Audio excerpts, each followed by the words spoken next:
remember my interview at Mount Sinai, and I do remember thinking this is the place I want to train at. One of the things that the program director at the time said to us was, if you want to be in a place where you are going to be learning the best type of medical care that you can deliver and be the best in your field, where you're going to be taking care of patients from all socioeconomic backgrounds with various different pathologies, then you should come here. This is a place for you. And that resonated with me.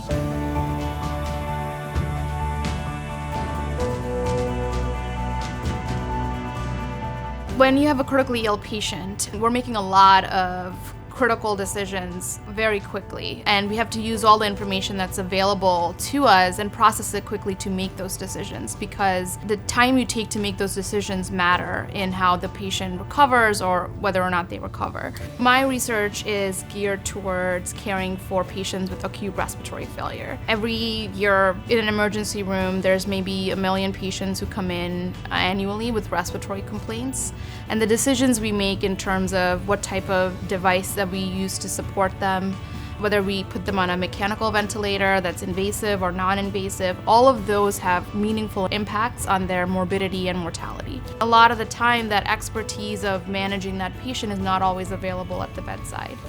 The tools that I'm developing are both at the bedside, like physiologic measures that we can use to assess how well or poorly a patient is doing, but also clinical decision support tools that are embedded in the electronic health record that can also help the clinician make these decisions.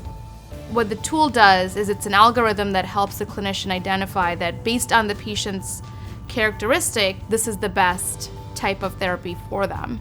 And once identified, it kind of gives them guidance on how do you monitor this patient now.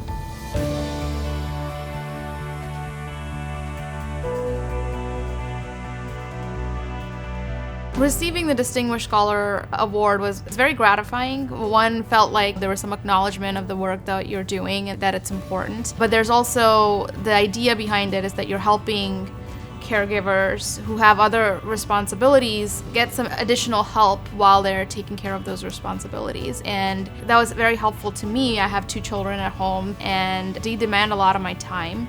And what this allowed me to do is get help from others who could pick up some of the analysis work so that I could spend time both doing my research but also spend some time at home with my family. You can also demonstrate to your kids you can be both successful but also present in their lives.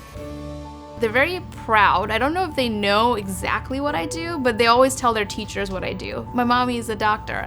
Mommy helps save lives.